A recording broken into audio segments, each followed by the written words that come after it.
Oh shit, look who it is, it's Queenslanders! And aren't they strutting around after their Origin win? Now if you're a real Queenslander and you have all that passion, P-A-S-H-U-N, you need to get yourself your very own One in a Row t-shirt.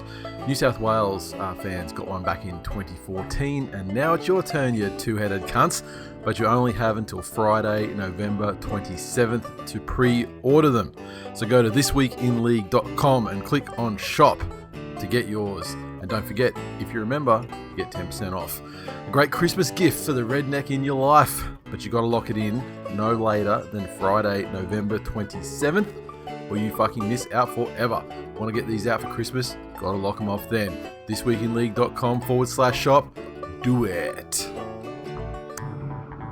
This week in league, after saying no to drugs at Penrith and Cronulla, the Gold Coast finally claimed Michael Gordon's soul. Jared Hayne found guilty of the most serious crime a man can commit, singing along to Ed Sheeran songs. History's made as we unearth the only honest NRL agent. Plus, we look at all the news and points of interest from this week in the 2020 NRL season. All that and more this week in league.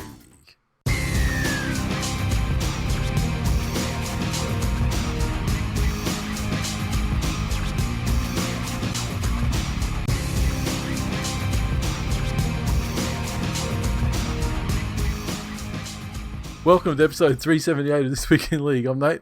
And I'm Jay. And I'm sorry to break it, but there's not really that many fucking points of interest this week. So it's going to be quick. Look, I'll tell you what. Get this first one out of the way then. What's that? I need to give a shout out to a brand new listener. Okay. Who is coming over to the light side of rugby league. From where? From the murky world of rugby union. So, welcome, young Oscar. Now turn the show off and never listen ever again. You've got your shout out. Take it and go. How long do you have to keep it clean here? Now, done. It's off. Are you in charge of the play button here? No. Delete. That's it. Welcome, young man. Enjoy rugby league. You can listen to the next episode in 10 years. Exactly. At least. I don't even know how old he is, but I know that's probably not. And we've got a player agent for you if you ever get good. Yeah, that's right.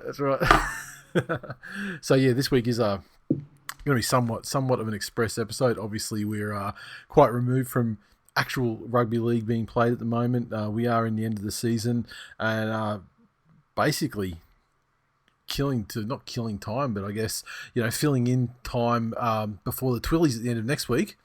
So this week we have a bit of a special one where we had a sit down and a conversation with a mate of ours who is recently become an NRL accredited player agent, set up his agency, and so we asked you guys for questions, and he sort of went through and vetted them a little bit as well, and just we went through and removed the ones that were just outright gronk shit, and plus had a bunch of our own, and just had a good conversation about where he's coming from as an agent, why, and and a lot of really interesting information about the behind the scenes workings and the rules they're subject to and stuff like that. So we got that coming up later on. News this week. It's kind of like I want to steer away from news about court shit, and unfortunately at the moment, the three biggest stories of the week probably are Jared Hayne biting that chick on the pussy. Oscar, you stop listening, right? We got Jared Hayne biting the chick on the pussy. We got the ongoing trial of fucking JDB raping that chick, and then fucking what was the other one? Oh yeah, Michael Gordon. Yeah. Who knew? Yeah. Well, I mean, like we should have known. I mean, he's down the fucking Gold Coast for Christ's sake. I mean, it's literally the number one post-playing career apart from selling Amway. And he doesn't have autistic kids. So. Exactly. So news wise, I mean, like this minor sort of transfer, this and that, doesn't interest me as much because it's all speculation, pretty much. You know what I mean? Like there's, yeah, a lawyer thing has gone very quiet. So I'd say there's been conversations had there just to, and I guess you'll settle down and he'll have a good 2021 and do what he's going to do at the conclusion of that year. I'll tell you what, if there had to be a theme of this week and the news articles, yep, would be motherfucking hypocrisy. Yeah. Two counts. And we'll start with my favourite fucking topic is the clickbait NRL media. Yeah. Which one in particular? All of them. Yep. Fucking all. And by that I mean Fox which story are you talking about in particular? So there was a fight that broke out. Oh my god, yes. I fucking forgot about this. At an Indigenous carnival. Yep. Or a carnival predominantly for Indigenous players and teams. It's kind of like it's kind of like the COVID era version of like the knockout. And there was a rather large brawl during the final. Mm-hmm. And of course it was run as, a horrible brawl. Community Rugby League, and horrified to see. Sickening ice hockey style fight. Yeah. Disgraceful actions. Mm-hmm. These sorts of descriptive words. Cast your mind back to Origin, and as soon as punches were thrown, the Biff's back. Mm-hmm. Origin legend lives on. Yep. Spirit of Origin is alive. Yep. The actual fuck. The fact they can publish things like that. Themselves. Yeah, the way they can do that without having any sort of, self-reflection. Yeah, but... And I know, if anyone called them on that or tried anything, it'd be very fucking easy for them to say, well, you know what, we published that thing about how great the Biff was, and then we had to reflect on ourselves, and so we then now decided that fighting's bad, which is why we published that article. But yeah. It's fucking hell. It's absolute fucking garbage. Yep. Absolute fucking garbage. Second instance of it is the West Tigers organisation, who a couple of weeks ago, we're talking about how Melbourne were being stubborn and not doing what's in the best interest of players by not granting releases to players when they wanted to get out of the final year of the contract. Yes. This is obviously when Josh Adokar had interest in leaving Melbourne and joining the Tigers as a fullback. And Melbourne were putting, the club's interest ahead of the well-being of players. There was that fucking talk about well-being because everyone's so concerned about players' well-being until somebody says, I'm never wearing your fucking jersey again and wants to go and play somewhere else. And then it is, we will never be releasing this player. Will not be the doormat. He has a contract with us. We will consider that contract able to be fulfilled. We will hold him to that contract. So, again, you are dead set a fucking parody. Have some fucking self-awareness. And you know what? I would respect these clubs more if they came out and said, this move is not advantageous to our club, so we're not making it. Fucking say it. Because you know what? All of your fan base would go, fucking good on you. Well done. And pretty much everyone else around would be like, oh, that Justin Pascoe guy's an absolute fucking cunt hair. But can't fault what he said. So There's your two fucking rants of the week. Absolute fucking hypocrisy at its best. Get in the fucking scene. And now, tragic news, and I mean, these things, they happen every now and then in various sports, but I can't really recall the last sort of situation where this has happened in rugby league, where a 20-year-old Manly player, Keith Titmus, died after a 90-minute training session on Monday. So he he became ill during the training session at Narrabeen, was taken by ambulance from the training centre to Northern Beaches Hospital and then transferred to Royal North Shore, where he passed away. And this was his first year in the top 30 squad. I'll always remember. I mean, he's provided me with one of my great memories in, what was it, 2017, when he was playing in the 20 side, and I'll never forget, we were at the TWiL meetup at the Edinburgh Castle, and it was Manly versus Parramatta, and Timmy McIntyre, about halfway through the game, or 3/4 of the way through the game, just disappears, goes into the bathroom, Parramatta fan, goes into the bathroom, comes back out, and his Hawaiian shirt was gone, and he was wearing a Parramatta jersey. And so it gets to the end of the game, Manly score literally on the final siren under the post with a goal kick to win it, and without a word, I turned around to start gronking off to him, and without a word, he just he stands up, just goes into the bathroom, comes back out in the Hawaiian shirt again, Parramatta jersey's gone. And the winning try in that game was scored by Keith Titmus, and then he won the player of the year last year for the kids team. This was his first year in the top 30 squad, and was looking very likely to be making his first grade debut this year. But it's crazy when you see people, presumably in the peak of physical fitness, athletes just fucking, and there's just something going on, from what I understand from the inside-ish, is that, he had some sort of situation with his kidneys, and, fucking crazy.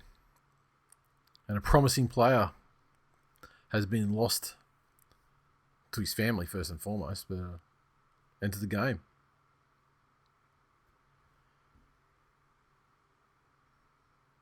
I can't say anything here because you know exactly what I want to say. You want to say that he went to extreme measures to get away from Daly Cherry Evans. That's what you want to say.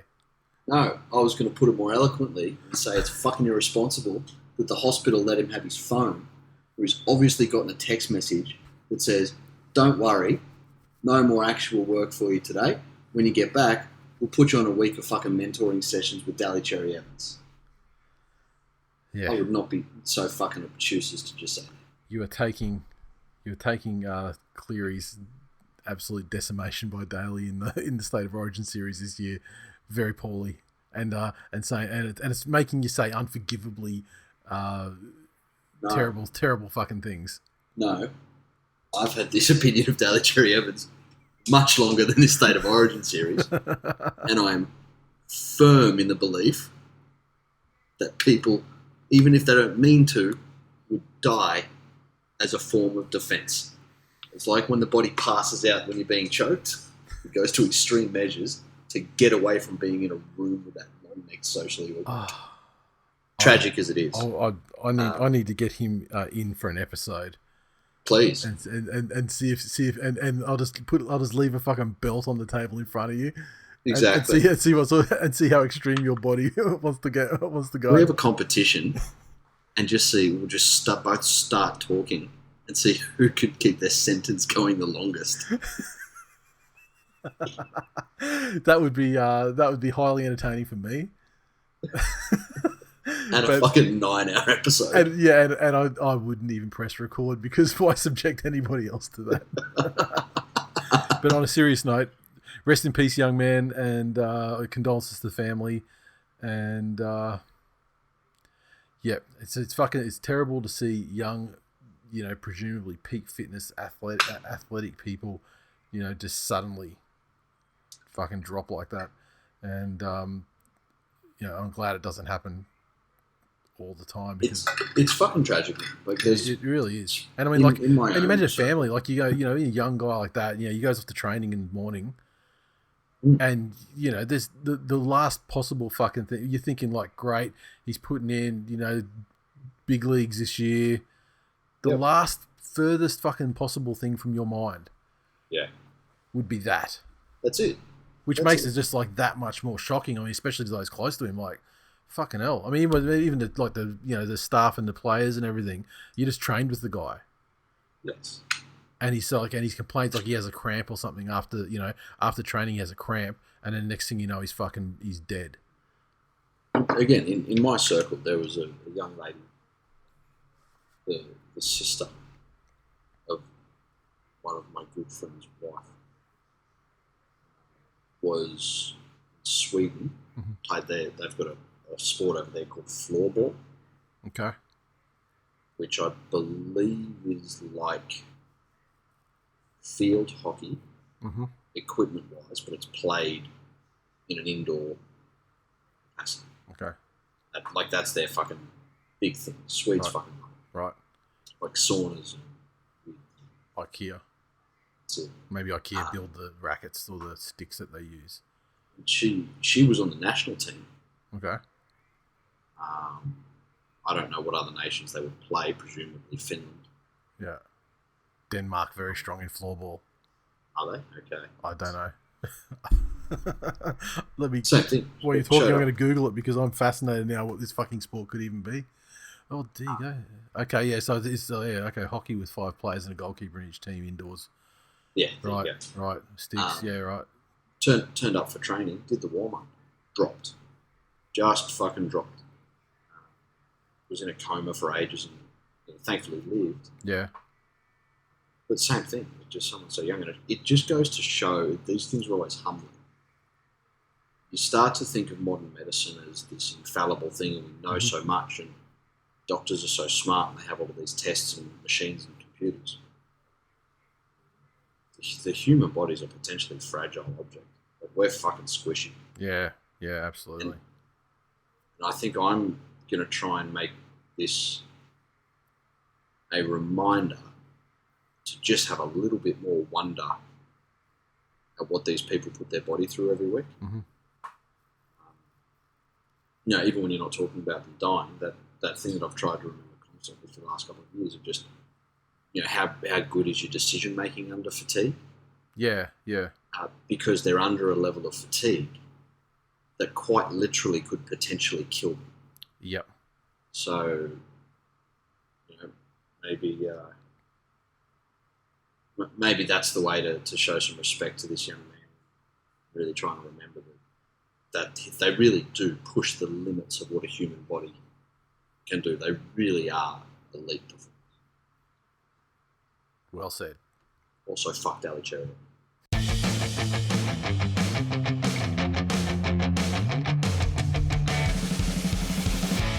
The holidays are here. Have you made your wish list yet?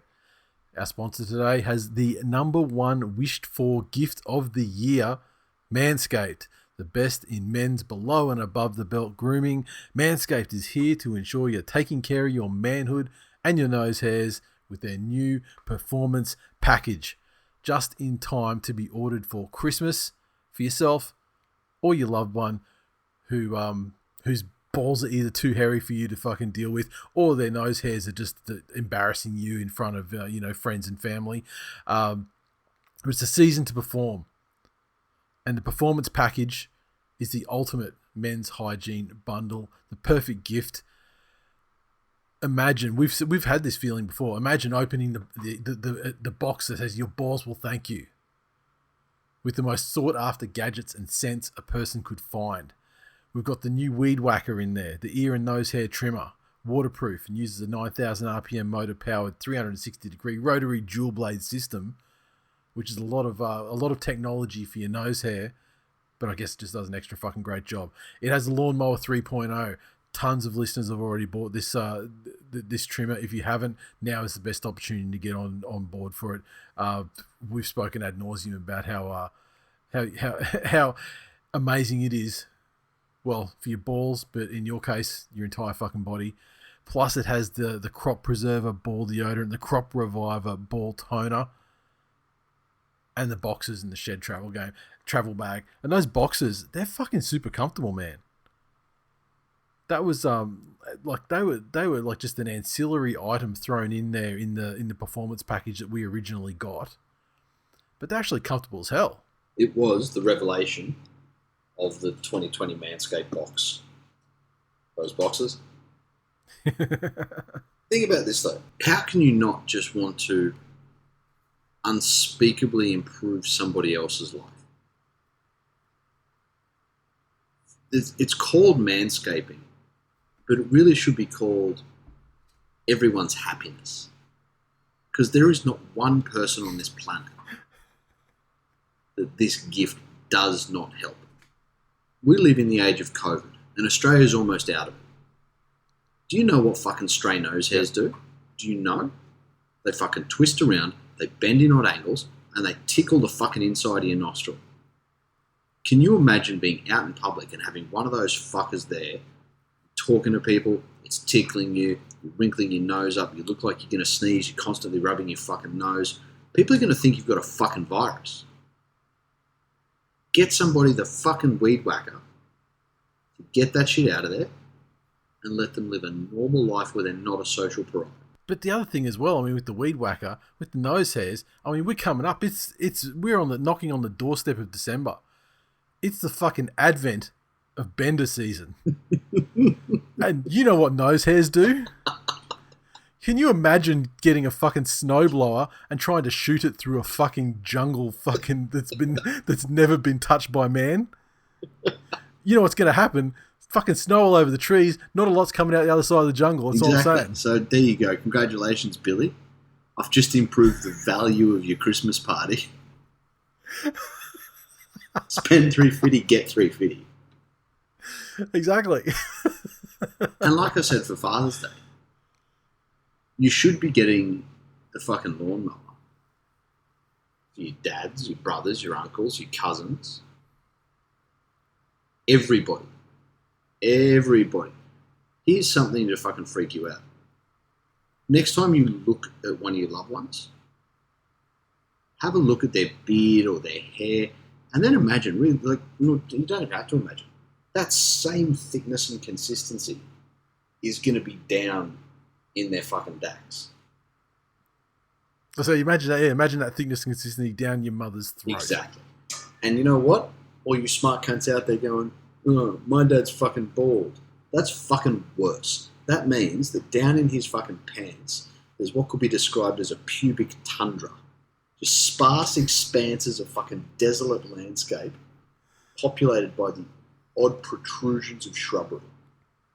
And no doubt... Not to mention also wanting to fall out, like... No doubt. Much more unprompted. Exactly. And your poor mother, when she goes down there to fucking give him his birthday goblet, has to fucking pretend she's thinking of fucking Chris Hemsworth or someone else. So I guarantee you she's got her fucking eyes closed. She's not ready. Exactly. At least let her continue the fantasy. Because I guarantee you, Hemsworth is smooth as fuck then. Fucking like a baby's butt. Exactly.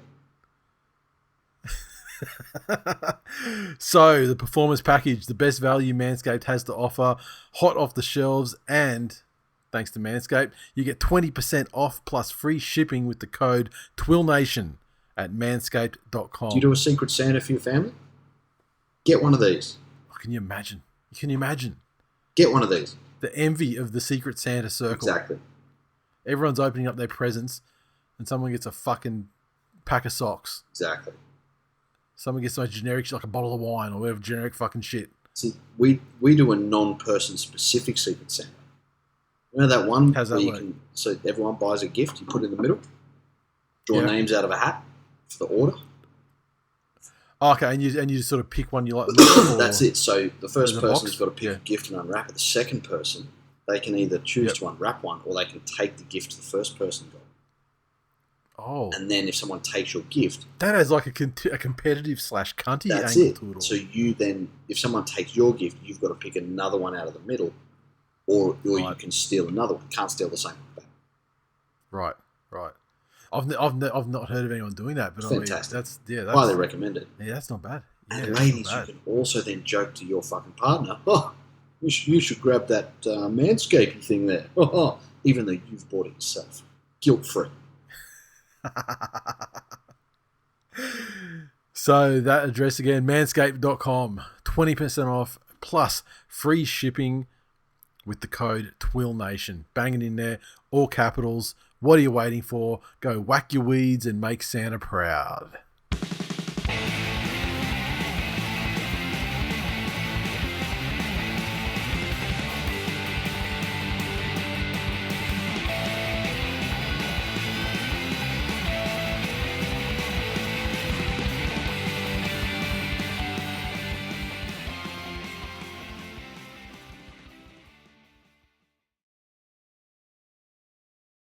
Agent, but a great friend of the show.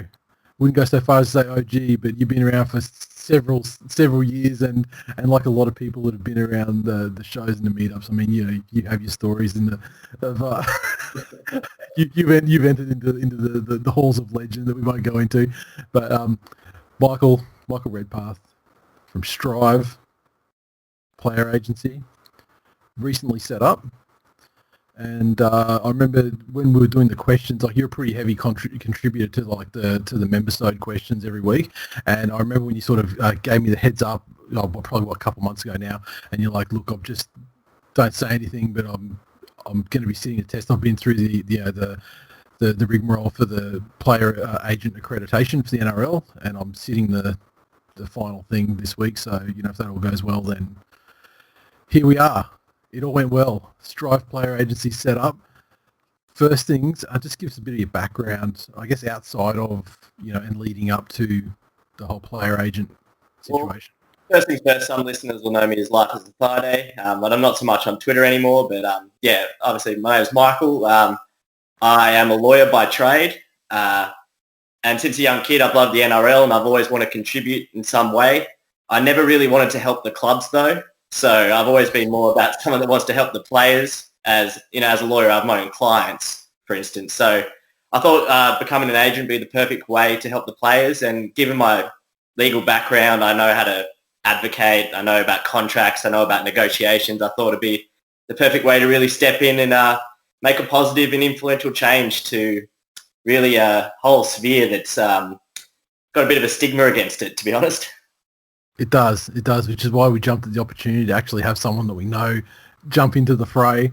And I guess, you've jumped through all the hoops now and become an accredited player agent. So what are you bringing to the party that isn't sort of already been serviced or that differs from some of these guys that have been involved for decades and super established, almost brand name value people that you hear about in the paper all the time?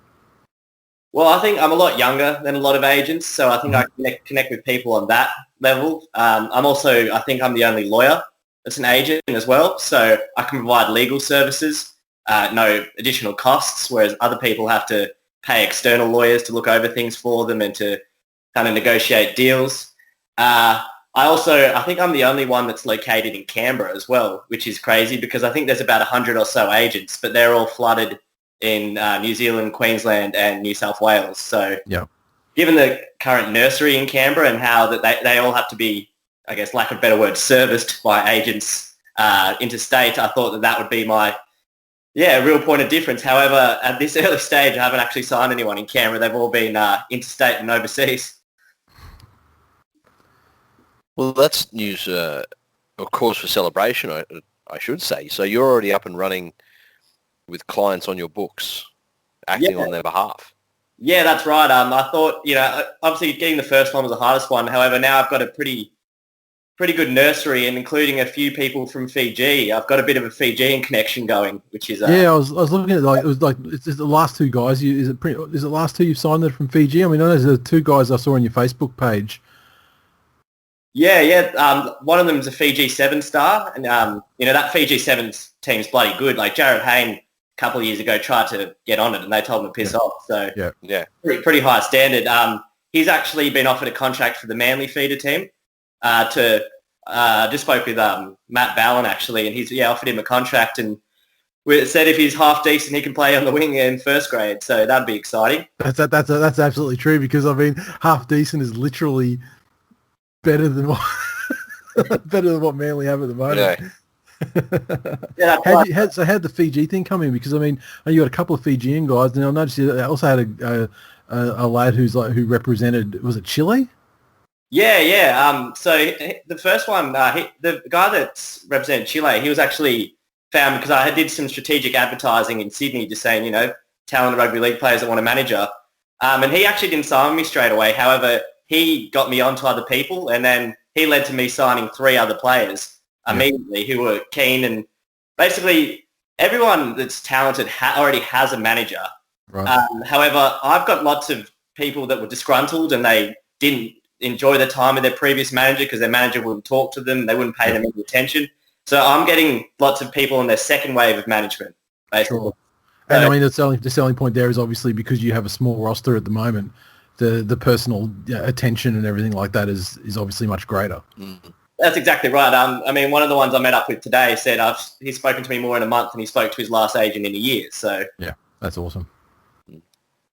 So can you just walk us through from you saying, geez, player agent would be somewhere that I can have some positive impact on the game, to being allowed to then go and sign players? Walk us through that journey.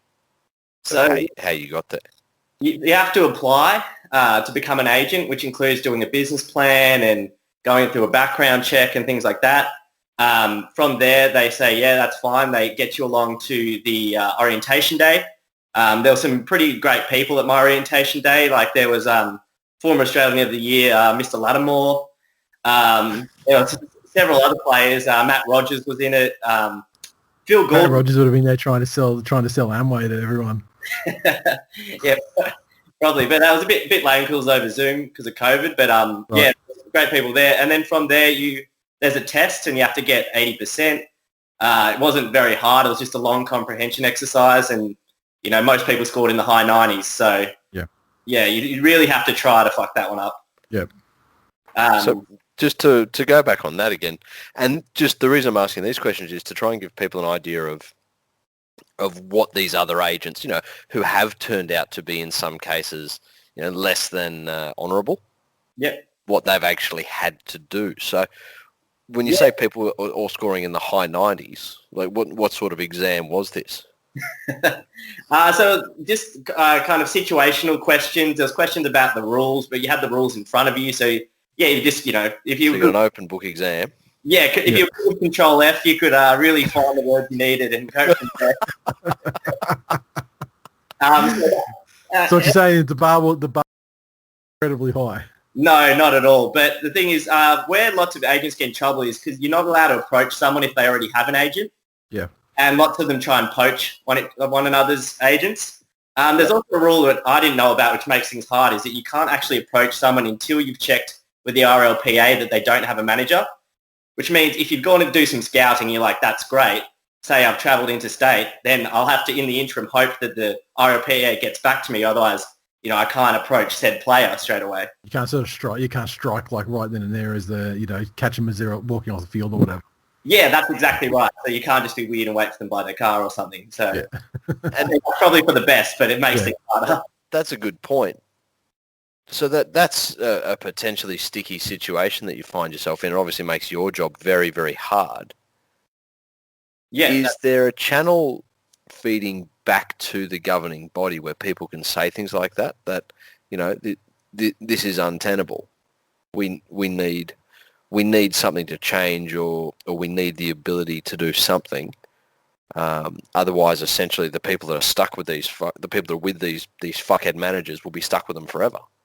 Yeah, so there's things in the termination clauses, say if based on certain breaches. The breaches are if your agent firstly doesn't get back to you within a certain amount of time and you ask them to.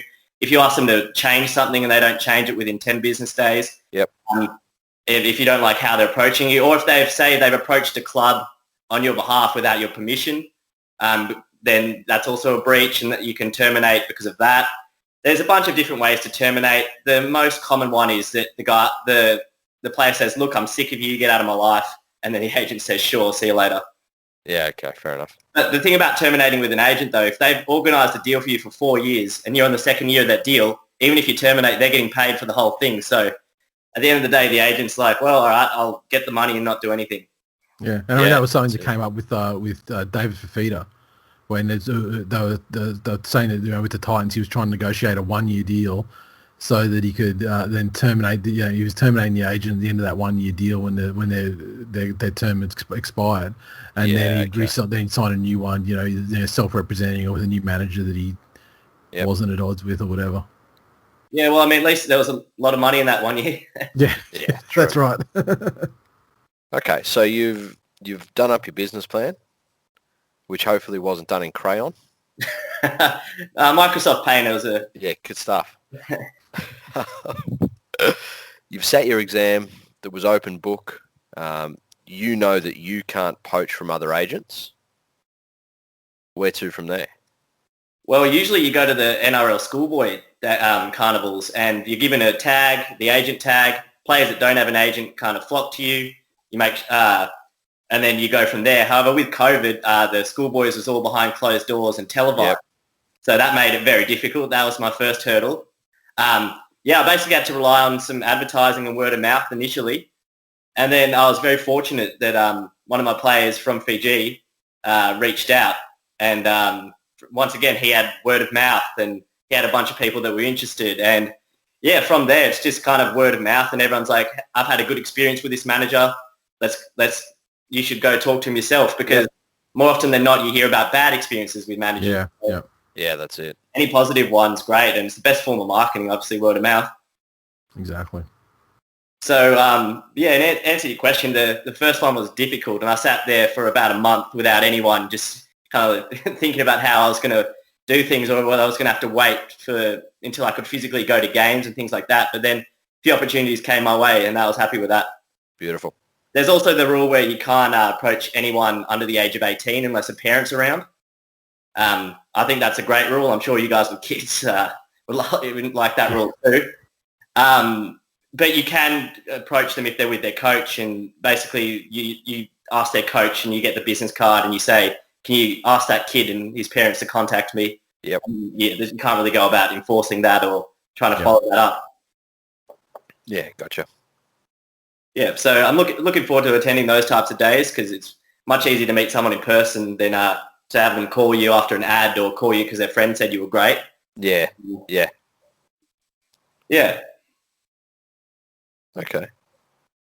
Another thing I wasn't told about at all is that, basically every single NRL player has an agent, and every single player, that's up and coming that people think are going to play in the NRL has an agent. So at the start when you said it was saturated, it is quite saturated. However, there are opportunities there if you work hard and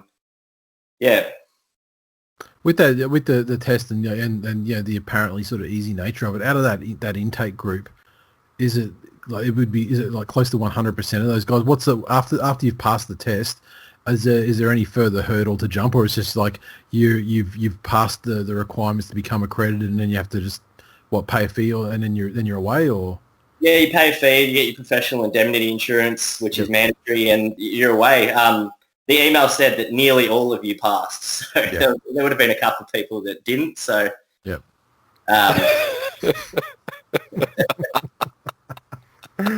could have done the process of elimination of the bulk email as to who was no longer on the list, but I decided against it. Oh, so they didn't BCC that. BCC. Oh, Jesus Christ.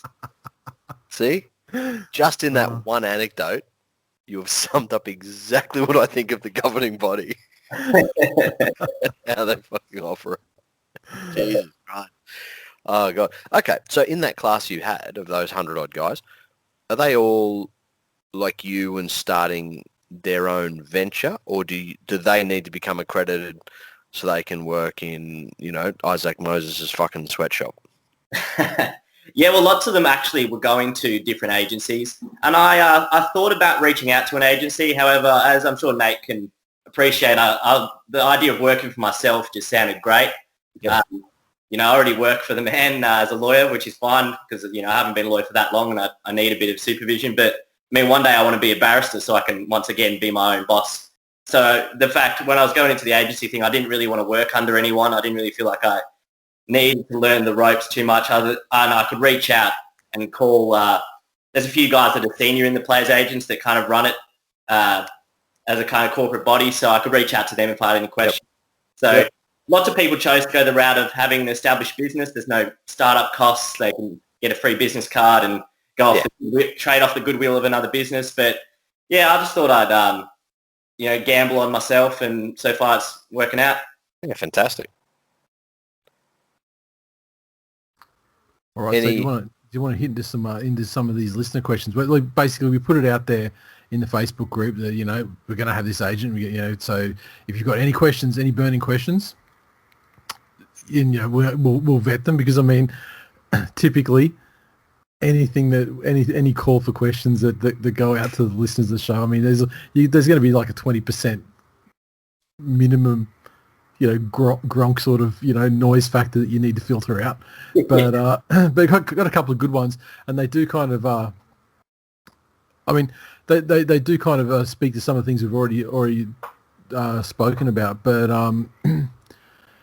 I guess we can just elaborate on them a little bit more. Andy said, did you do some training or lead-up work around the game to put yourself into a position to pursue this career path? I mean, we know how your day job provides you with, some unique skills that not every other agent has, or maybe few agents have. But what did you do around the game itself? So I mainly wanted to look at the various levels of competitions and the pathways for a prospective player from the day they turn 15 to make it in the NRL, and what that would look like. Yep. So as in, like, you got, say, your Andrew Johns Cup for 16s, you got your SG Ball, you got suddenly you're in Jersey Flag, which is under 20s or now under 21s. Then there's a couple of semi-pro competitions like the Sydney Shield and Ron Massey. Then all, Canterbury Cup, and then obviously the NRL. I wanted to learn about the various steps. So say if I got someone that called me up and say, they're in the under 18s, well, the next step would be under 20s. If they're in the under 20s, the next step would be looking for Canterbury Cup or one of the other semi-pro type of ones. So I really wanted to be able to give first-hand advice on the process, because I was no talented player going through there myself. So I really need to learn those things that players know like the back of their hand, because they've got this map set out for themselves already. So I wanted to be able to be well versed in the next steps, get leading to their goal. Because I mean, if you're someone like Kalen Ponga, then you go from 18 to playing in NRL, and life is grand for you. But that's not the case for everyone, or nearly anyone. Sure. Just trying this. I mean, it's been great. I mean, a lot of these questions have been actually. Nathan asked about how you go about signing a player to you as a new agent. Do you target mid-tier, lower level guys? And he said, it looks like there's a lot of big names in the industry who are happy to be cunts for their players that get a lot of the big names. And I guess, I have answered that, but I will add to that is that lots of kids, they go, oh, well, I'd love to have the same manager as Cameron Smith. Sure. And that same manager is happy to have as many kids on his roster as possible, because it's, I guess, if you have 100 kids, it's like throwing darts. Some of them will, some of them won't. But then that comes with the territory of, you're not actually making them any money, so they're not going to pay you much to any attention. Sure. So they think it's great to sign with the big names to begin with, but then they realise that, it wasn't what I thought it was, and I never hear from them. So that's why, as I said, I've signed a couple of people who are kind of in that boat, who are attracted by the bigger agencies, and now they like having the small fish working for them, because, I'm at their beckoning call. Sure. Matthew asks, all the news articles about players strong-arming clubs regarding contracts, is there anything from the club side that doesn't get reported, i.e. tactics or measures that clubs take to encourage a player to sign or leave? Well, you guys know as well as me that clubs do stuff like they tell you that, you're going to play Reggies for the rest of your contract, you may as well get out of here. But if you play Reggies and you do stick it out, then your stock's going to diminish. Mm-hmm. So it's probably in everyone's best interest if we part ways now. I understand why clubs do that, because you see managers that have 7 or 8 players in the one team strong-arming clubs. So kind of from a commercial standpoint, it has to go a bit of both ways. There's just they just try and undersell your value to you and undersell your value to the club and other clubs, basically. Yeah. And I mean, it seems like something that's really raising its head like the last sort of 2 years, where you are getting like the situations like, Moses, who had half a dozen players in the Broncos side or more, and that becoming something that's actually like a tool and power that can be wielded. Yeah, that's exactly right. So I think it's fine for the clubs to have a bit of power themselves, given that the way that guaranteed money is in the league. So trying to get people off who are stealing a living, they're on lots of money, I don't really blame them, to be honest. Yeah. Yeah. What do you make of that situation with the Tigers at the moment, with Aloye? So suddenly, the way the story goes is that he was super happy, sort of waiting on, banking on an extension. They must have they didn't lapse or anything, but they weren't as quick as they were going to be. So now he's decided that he's obviously got an offer somewhere else that can be extended to next year as well if he can get a breakaway. And then and doing this thing through the media where it's like, I'm never going to play that. I'm never wearing that jersey again. Fuck yourself. I feel that. But then also not to forget, just to add to that, in terms of player agents, there was Fanua Blake at Manly. Who needed a compassionate release because he got involved with the wrong sort of crowd. So his manager successfully negotiated a release for him to go off and join the Warriors. For more money. But has then also got the guy who's going to Manly to replace him. So it's the same player agent. Yeah. The conflict of interest is probably a bit apparent there. And I think with Alloy, it's interesting how your kind of mood could go from one week, I can't wait to build up from last season, to I need to get the fuck out of here. It really makes you wonder what happened behind the scenes. However, I think if he keeps rocking up to training and doing everything that's required of him in his contract, they have to keep paying him. So that's right. If they want to get rid of him off the books, then I'm sure they could find a way. I mean, parties can terminate a contract by both agreeing for it to terminate. Both parties have to be stuck in a commercial deal that doesn't make sense for either of them. So I think that's the way it's going to go if it is. And if there's no suitors, I imagine he's just going to rock up to training and bite the bullet. Yep. It's all quieted down a little bit over the last week, hasn't it? Yeah, it really has. I was wondering what the next saga was, but... Yeah. Okay, Toto said, what type of clauses would you suggest players put in their contracts? And then he's got some things here like longevity, change of coach, player options, etc. Well, I guess as the name suggests, you always want something that's called player option because... I mean, to take the Broncos as an example, you've got Milford, Jack Birdie just left, but you've got Andrew McCulloch. They've all definitely taken their player option because it's worth a lot more than they're worth. Yeah. So if it was actually a team option, the team wouldn't have exercised any of those options and might not have retained any of those players, and they probably were all playing for the Tigers in 2021. So anything that says player option and anything in your favour, that's usually the way to go. The change of coach ones are strange because these days, if you play for a side with a merry-go-round of coaches, then what's that going to mean? Yeah. As if there's no one player that's really loyal to one coach like Darius and Bennett anymore. Yeah, exactly. And now Darius is gone, and Bennett didn't take him with him last time, so at the end of a beautiful relationship. Maybe the Clearys will do that in the future, but who knows? Well, maybe. I mean, it's not like a fake son relationship there, though, really. So they're definitely related. So you mentioned that you're a little bit younger, so you relate to players on that level. Is it in your wheelhouse to sit down with somebody and tell them to pull their fucking head in? Like, if, for example, they're a winger and all of a sudden decide that they're a fullback just because they want to be? Well, who drummed that narrative? Was it the player or was it the agent trying to get them more money? I'm sure that you could get inside your player's head saying, look, if you follow what I'm going to say, then I'll get you more money. And the player goes, you beauty, I'm a fullback now.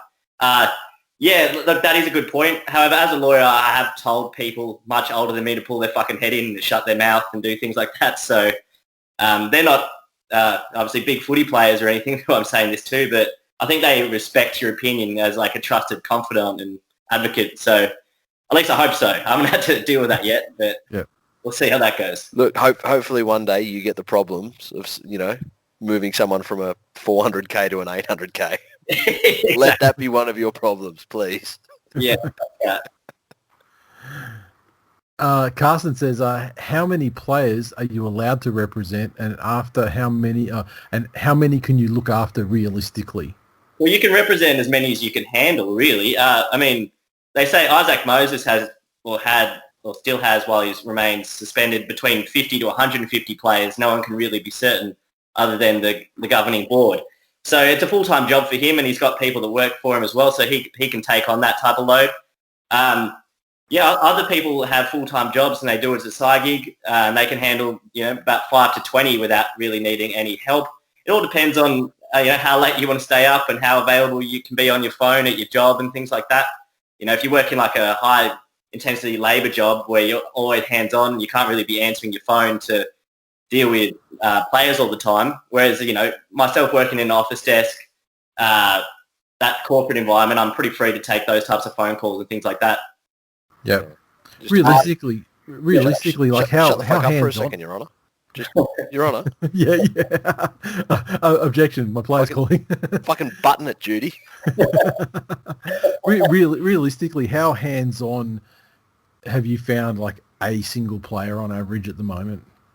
Well, how much of your time would it be? Would you be, using? Well, say for instance, a couple of them didn't have anywhere to go in 2021, so I put out a couple of feelers, and then in the same day, I had 3 or 4 clubs calling me within the same hour, and I'm advocating for them, trying to stay consistent with my story, obviously, because I don't want to bullshit them. I don't want to just be a yes man, which agents are. If they ask something, I'm not just going to say yes because I think they want to hear that. Yeah. I can't go sending like a front rower to play on the wing because they have an opening, for instance. Yeah. Yeah.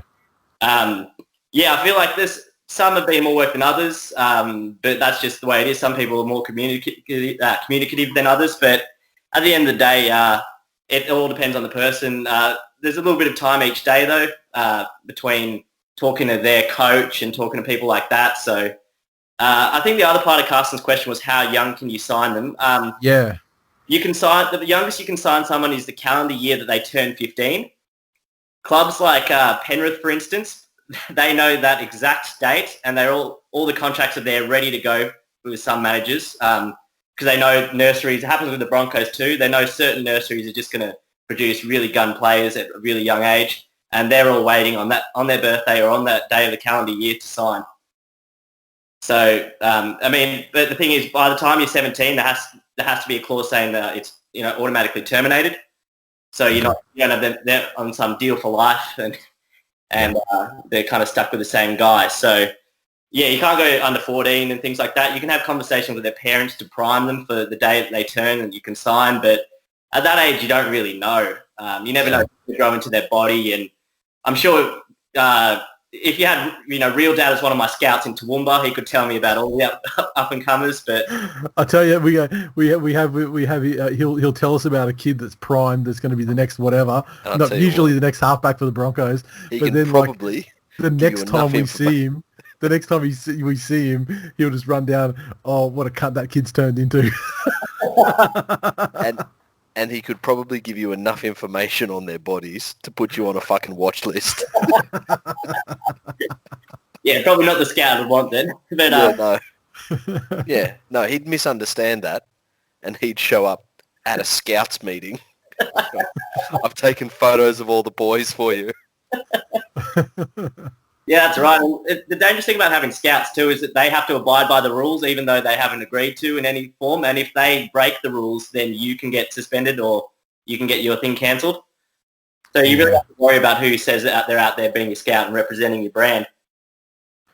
Yeah, you want to have a severely high level of trust in that personal relationship in that person because, they've got to have your best interests at heart. Exactly, when really they'd just be getting a slither of your commission. So they'd just be trying to work as hard as possible, not caring about any rules because, they're not a party to them. You're the party to them, and then you get in trouble. Yep. Okay. We humbly accept your offer of employment. There's motherfuckers in my life. I don't know what you're talking about. The last question I've got down here is from Nathan, who says, "Who won the trade, Sharks or Penrith?" Oh, this is a Broncos fan. I don't know if I can comment on that. This is probably not. This is not your agent hat speaking either. I feel like this is more the lawyer side of things. I want you to look ahead to when you're a judge. And obviously, what that fucking filthy club of drug cheating cunts did to your poor, wonderful football club by offloading a broken Jack Bird to you and then basically saying, buyer beware, motherfucker. Look, after studying years of interpretation, case law, legislation, I think I can make the definitive ruling that any club that got Matt Moylan in the trade is a definite loser. Oh, there we go. And And I so, want him in 2021 to have a stellar season for 2.5 games. end of 2021, Matt Moylan rocks up to Strive. Michael, you're the last and only honest agent in the game. Can you help me? Yeah, you can stay in my spare bedroom, I suppose, but don't go anywhere near my partner. and gee, oh yeah, fuck, you do look young. Sorry, I'm not allowed to sign you till you turn 15. Please show me some ID. Yeah. Look, I'd get him a deal in the Super League or something, or if any other NRL club wants to take a punt on it. The Super League would happily have him. He can have all the pizza he wants and what things kids love at Chuck E. Cheese. Yep. Mate, one final question for you, if I may. A lot of the attention's given to, getting players money now. Obviously everyone wants the best deal they can, or for the best conditions, as we said, with the best clauses in the interest of the player if you can do it. Is there anybody within the agent circles that sits down with players and says, okay, so the average Australian wage is, whatever it is now, $80,000 a year, and most people will earn that for 40 years, and this is what they'll do with it. You are going to earn $200,000 a year. However, you're only going to do that for 7. You can't live like someone who's on a fucking board of whatever and act like you're going to make 200 grand a year for 40 years, because you're not. You're going to make it for whatever it is. Less if injuries come, touch wood. You need to live like you're making 80 grand a year and do smart things with the rest of your money. Yeah, so there's a couple of people that were in my intake that were financial planners, and that's what they said they were going to bring to the table. So I'm glad that there are people entering that sphere. However, I am not aware of anyone else that offers those direct services. Lots of agents have little deals with property developers and things like that, so they can set the player up with property and kind of so they have something to show for it at the end of where they're going. But as far as I'm aware, those types of talks probably seldom happen. Which is great, because everybody knows the best deals in investment are through new developments. Exactly, mate. It's not exactly printing money in the future, but look, it's something that as I start to develop players into the NRL, I'll definitely be looking to get them to sit down with financial planners to have those types of chats. I'm friends with a few people in the finance world, so I could probably do it myself. However, sometimes it's better to get someone who's completely external, so they can have those types of frank conversations away from you, so you don't know what side of the bed they sleep on and everything about their life. Yeah, that's it. And is that something you see as basically something agents should be involved in, or that's something that you personally want to provide your guys because you obviously want to do it better than it's been done? I think if you're suitably qualified to provide that advice, then you should provide that advice. If you're not, then you should refer it to someone. Yeah, and not necessarily the provision of the advice itself, but provide sort of facilitating those extra things rather than just be like negotiate a deal with a club, get them as much money as you can, then just kind of maintain. Do you actually do you see yourself taking like more of an interest in your guys? So become more of a full service agency. Yeah. That's definitely it, because as I say, I can provide the legal advice. Outside of that, I can help them enter contracts that have nothing to do with rugby league. And yeah, I think that I do want to be kind of like the full type of service. I've also partnered with a colleague of mine at work who can, as a bodybuilder, who can provide meal plans, kind of nutrition advice and things like that. So that service I also provide. No expert myself, clearly, but it's something that I am looking to do, and I'm happy to give any advice that I can give them financially, but it's once again not my expertise. And I think that building something, I always encourage players to have something going outside of the game too. So all of my players work as well currently. Yep. That way, if they get a freak career-ending injury, they get Yao Yeet or something, they can go and forth and have something going, be it uni or otherwise. Nice. Perfect. How good. Oh man, thanks so much for your time. It's awesome chatting to you about something other than I was just random rugby league stuff. I mean, I love you going into it in the with the right mindset, and I hope you're extremely successful at it. Now, how do people get in touch with you? I mean, so we've got a lot of listeners, we've got players, but also we've got a lot of coaches, and especially people around sort of the more junior levels of the game as well. Yeah, of course. I've got the Strive Player Agency NRL Facebook page. I've also got the website, www.striveplayeragency.com.au. I've got a contact form on there.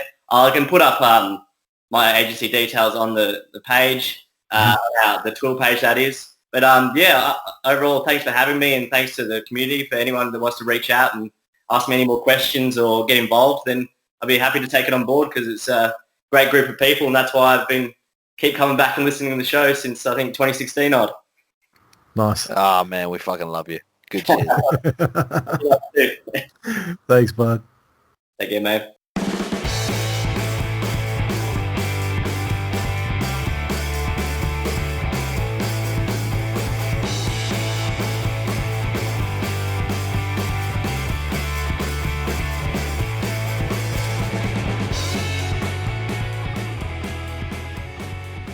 That's full time for episode 378. Thanks for listening, everyone. As always, you can interact with us on Twitter, so follow at TWI League. Our Facebook community lives at #TwilNation. The address on Facebook is facebook.com/groups/TwilNation. Get in there if you can. It's a great community of good cunts, and even now the season's really petered off. The games are finished. We're out of games. Still people in there giving it loads at this stage. And I mean, this season has gone on longer than any season in the history of our fucking show. I mean, normally things are wrapped up, last weekend of September, first weekend of October kind of thing. So we're getting fucking close to Christmas and we're still on the air. Our Facebook page is facebook.com/This Week in League. Get in there for show releases, share them around, spread the word. Thank you very much. And if you want to support the show, make sure you drop us a rating and a review on Apple Podcasts, like this gentleman, Smell Likely. The headline, great listening, 5 stars. My favourite time of the week is listening to these degenerate cunts.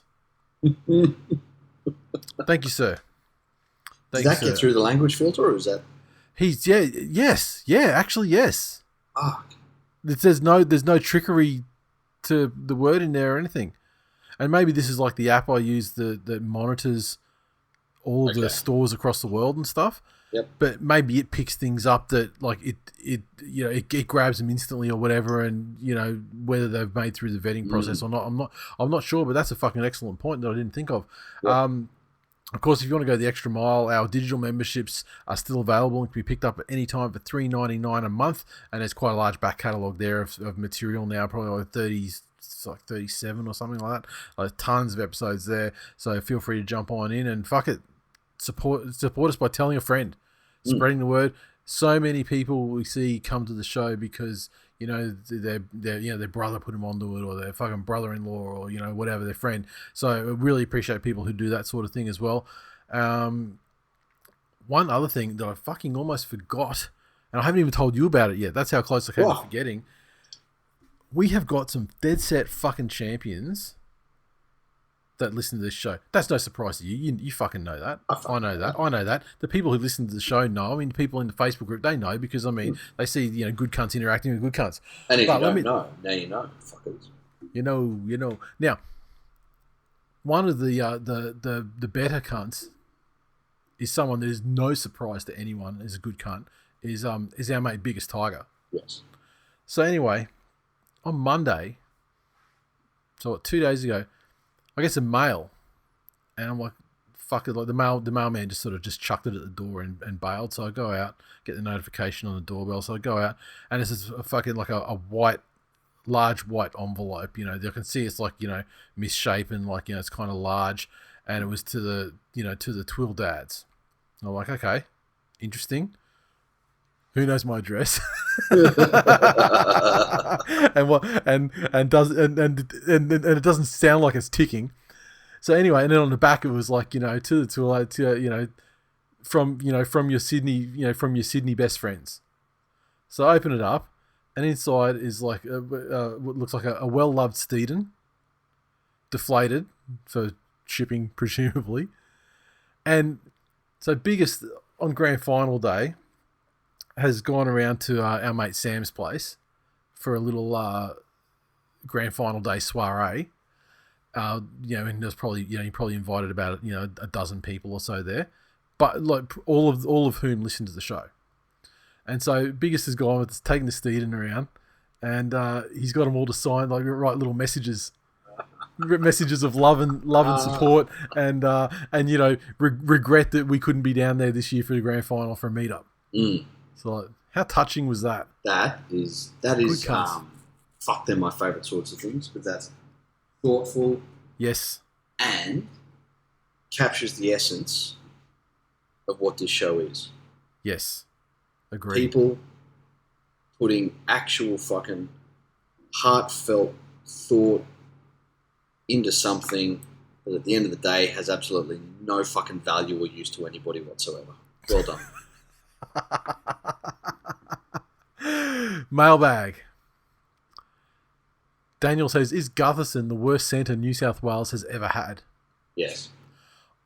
Yeah, look, I had, when looking at that question, I thought, I'm going to go to like Rugby League Project or something, and I'm going to get a definitive fucking list of every player since, let's say, like the fucking 80s to represent you. I mean, like since the actual Origin branded era of centres, and to see if I could find one worse. And then, you know what, I thought, no, actually I don't need to. Yeah, he fucking is. It just as a off the top of my head thing. Yeah. It seems to me that centre's one position we haven't ever really lacked in. Like, we've always sort of... Well, you think of the golden eras where you had like, your ETs and your Mark McGaw, Tahu, like Hammer, McGaw, all these guys are fucking great. Yeah. So like it's also only recently that we've had this people out of position thing. You know what I mean? And you know what? I get it though. When it's a Tommy Turbo. Or there was that thing, it started and people always refer back. Andrew Johns played 9. Yes. Okay. That's you do what you can to get Andrew Johns on the park and not have to lose the experience you had in halves at that time. Yep. But funnily enough, I think Gutherson is also the only player to be the worst New South Wales representative in 2 positions. He's the worst centre and also the worst fullback we've ever had. And imagine claiming those 2 coveted crowns with only 3 games. He's basically the bizarro Capewell. So Capewell showed that he's Queensland's greatest ever centre and greatest ever half. And Gutho is New South Wales' worst centre and worst fullback. Daniel goes on to say, if this was the year of Cleary, in quotes, and he's come away from the year with 0 silverware of any form, should his cards be marked to never play rep footy again after failing miserably in his year? His game 1 was terrible. Game 2 was good. Game 3, it could have been better, but I'm not sure he's never play again status. Our forwards were absolutely fucking dominant. And thing is, they're fucking cowards too. Like after Teddy got fucking ragdolled by Jai Arrow. That's it. Someone had to just fucking put one on him and take a stint in the bin. Yeah. Just to fucking, or, level him with a blatant shoulder charge or something. Exactly. From the next time he hit the ball up. Yeah. Exactly. It was pretty fucking obvious that Queensland would then, because they were dominated in the middle by New South Wales defence in game 2. Mm-hmm. And so they sent it wide. They spread it early. Yeah.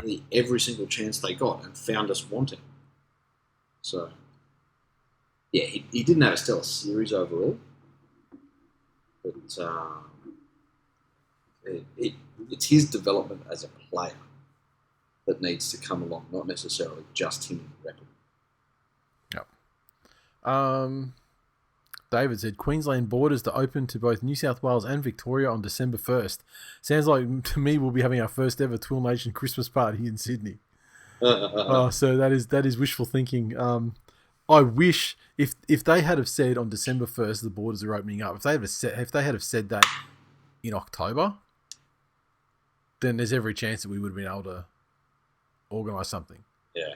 The fact they're saying it like less than a week before they're actually doing it makes it tough to turn around, especially that time of year.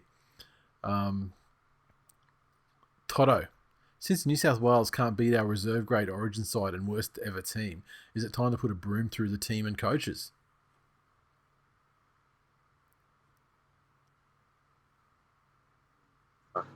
So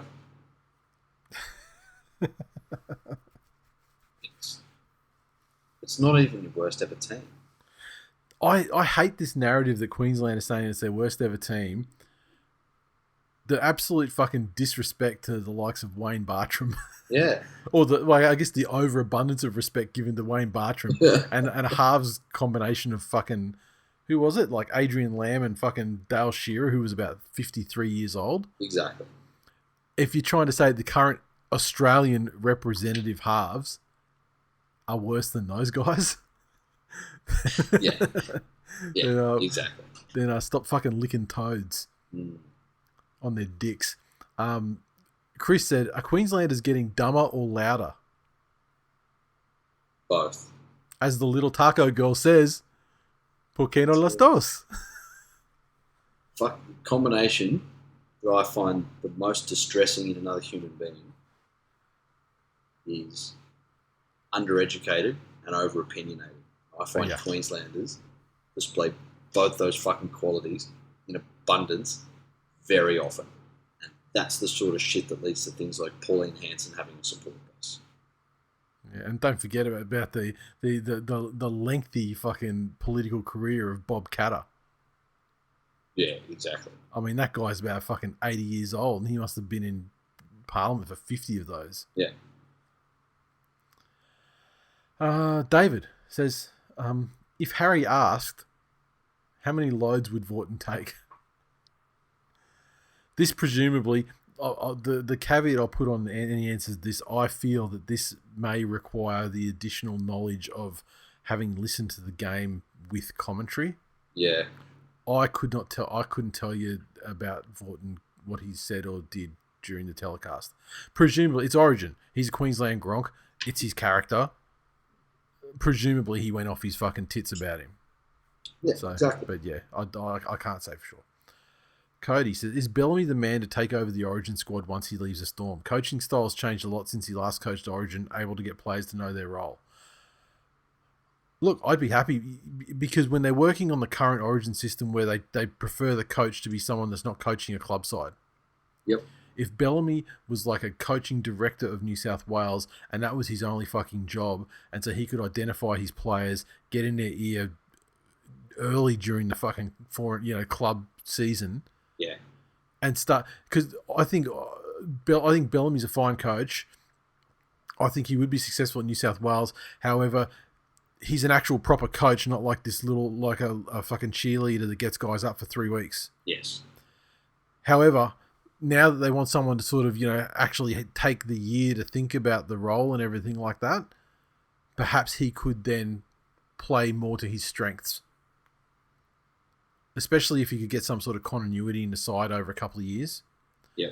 Because when he last coached, I mean, we were losing and all the time, and there was a lot of chopping and changing as well. Yeah, exactly. David says, will the Titans' attacking lines and pill distribution suffer now the Flash is no longer the coaching staff? That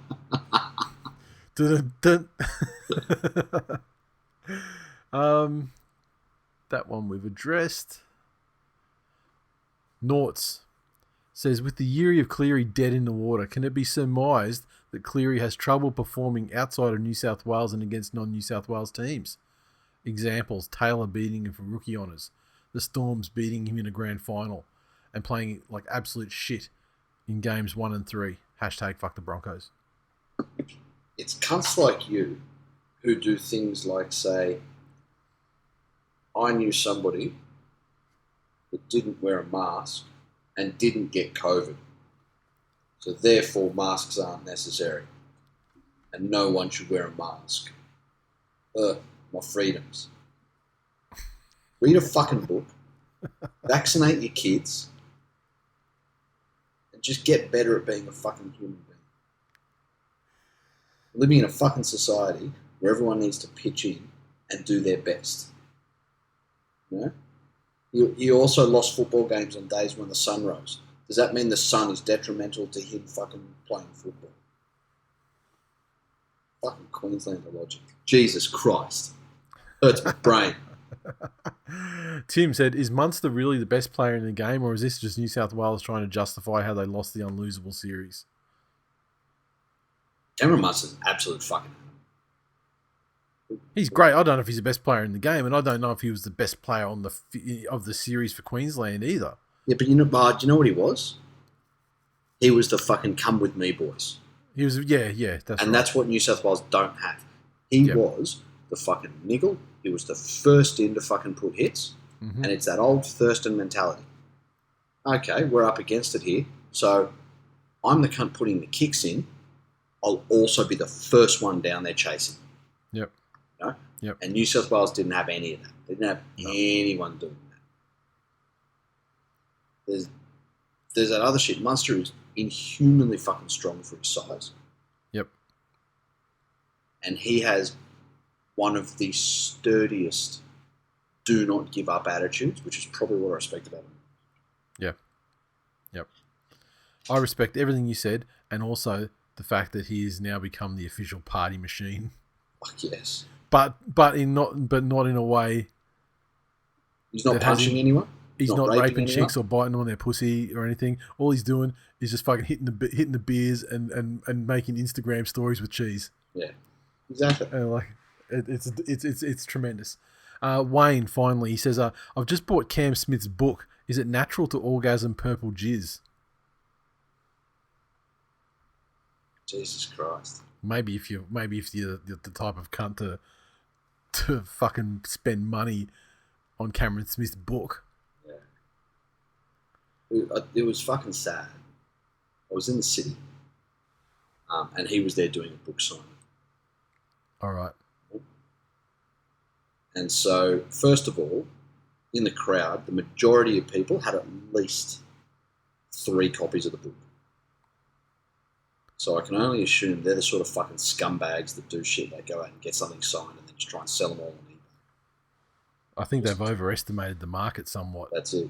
I'd like to be generous and think that perhaps they were just buying Christmas presents for members of their family who love football or something like that. Although if any family member bought me that book, I'd fucking kill them. It also gave me a nice interaction with a fucking Storm fan. So there's the line for the book signings down side of the mall. I'm walking along with somebody.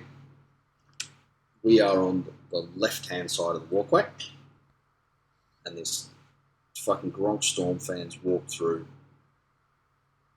and I was carrying shopping bags, bumped the bag. I've turned around, and I was turning around to do that thing when you bump into somebody where you both turn around and give each other a nod, where you say, whoops, we just bumped into each other. Yep. And you continue with your fucking day. And so I've turned around to fulfill my half of that social bargain. Mm-hmm. He's then turned around and gone, are you having a go at me? Oh, God. Oh, fucking hell, here we are. I'm also with this person with whom I'm trying to lower the amount of red flags that I put out there about my personality. And so I didn't want to fucking, walk up and, start fucking bumping, measuring our dicks. Yeah. But I turned around and I said, look, just stay left, man. It's the same as the road. Just stay left and you don't crash into anybody. And he turns around and he goes, you stay left. And I'm like, no, dude, I am on the left. We've turned around. And he's just going, fuck off. So,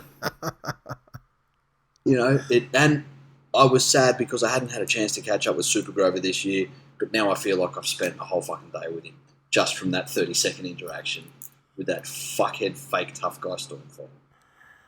If you're a listener of the show, fuck you. And if you can, I'll give you a free month of Digi membership if you can send us a photo with your correctly labelled left and right hands. And on that note, that is all we have time for this week. So, getting close to the end now, fellas. Next week's going to be a Q&A special. And then we've got the Twillies and Twilly voting. Obviously, the Twilly voting was slowed down a little bit. But it is my job tomorrow to put them up now. So yes, I'm sorry. I was tardy in my duties to Twill Nation. I'll get the voting up for tomorrow, and that still gives everyone 10 days to get the votes in. So which is fucking plenty, more than enough time. Certainly more time than we've ever had in the past to do so. And so just a reminder, next week will be a Q&A special, and the Twillies will be on Friday night. And I don't know what the fucking date is there, so I'm just opening up my calendar and say it is the 4th of December, and that shall be our final communique for 2020. There you go. Remember, if you don't vote, you love Donald Trump. Correct. See you next week. Later.